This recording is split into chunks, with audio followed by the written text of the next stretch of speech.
Hey, my name is Dave Crusoe. I'm at Boys and Girls Clubs of America. My name is Abby Fiddler. I'm also at Boys and Girls Clubs of America here in Atlanta. We're a part of the digital youth engagement team here at Boys and Girls Clubs of America, and walking to work today, and in fact even walking home yesterday, I walked through a big park here in Midtown Atlanta. It's called Piedmont Park.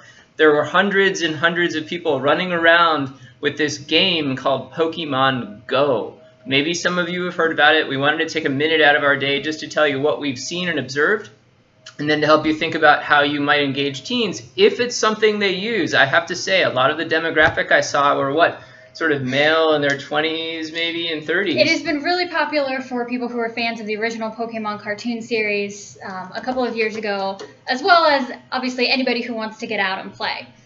So yeah, so with that said, it's a game whereby people walk around the equivalent of a Google Street Map, and superimposed over their view of reality, their view of the world, there are little icons. And those icons are places where people can collect items, like little containers they can use to attack critters in the world. Some of those things that they see superimposed in their map, especially as they get close, are the little critters they can flick balls at to capture, and they capture a little critter, and then my understanding is they can fight with those critters when they meet other people on the streets. Is that right? So you'll see locations that are called gyms, where basically players within the game can challenge each other and put their captured Pokemon to battle. These locations can be all over the place and are generally sorted into 3 different teams, depending on what you may have selected when you registered.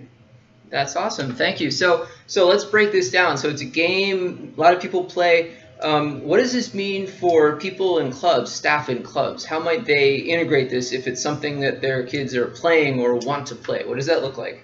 This is a great opportunity to go outside with your youth, explore your local area, and sort of find out what's around you while having a really good time and maybe even getting some fun exercise. Yeah, so with youth, so I guess let's talk this out. So it's a way to maybe walk around a neighborhood or something like that. Would youth need their own devices? How does that work? So each player, to see the Pokemon and the other markers on the map, is going to need a device. This is augmented reality, which means that you're seeing what your camera sees from your device, but there's going to be things added to it that only the device sees. So each player or each person who's looking for something is going to need a screen to look at. That's not to say that youth can't share a screen, but in order to actually play, they'll need a device to interact with. That's awesome. And then what about accounts and profiles and privacy? Does the club create an account, or do youth need their own? That's really going to be up to you and how you want to implement it. Again, this is really meant for a player to progress and capture their Pokemon and really be able to interact with other players. So for a member to be able to go back to the same account and be able to sort of see their progress might be helpful.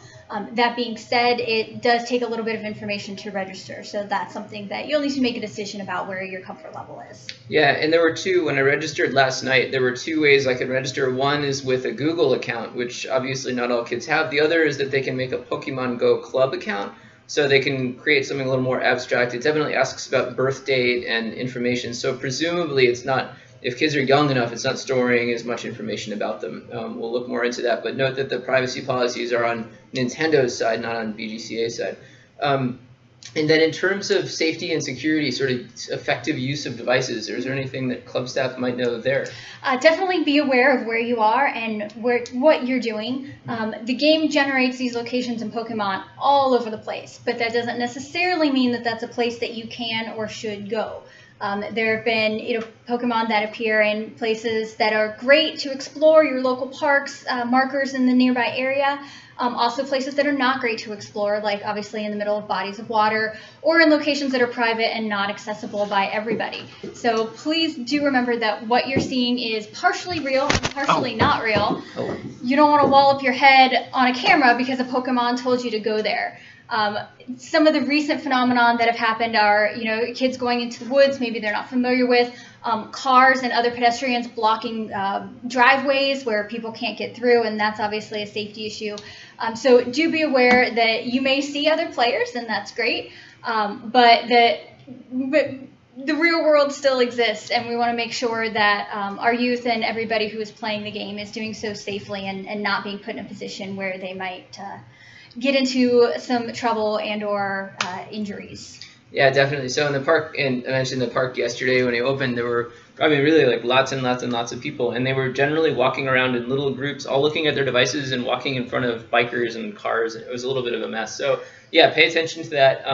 The other thing that you guys might know is that Boys and Girls Clubs of America recently rolled out a template for bring your own device policy that would let kids use their own devices with repercussions, etc. if they do something wrong. You can find the template for that at bgca.net/STEM, STEM. Again, bgca.net/STEM. And that'll give you a policy framework if you want, for instance, parents to sign off that kids can use their devices in your club context. Has a safety regime, so if kids do bad things, obviously they lose access to their device. So check that out. You can reach us with any questions at My.Future at bgca.org. Again, myfuture@bgca.org. My name is Dave Crusoe, part of the Digital Youth Engagement team here at BGCA, and I'm Abby Fiddler, also on our Digital Engagement team. Awesome, and we are coming to you today to say Pokemon Go if it works out. So cheers.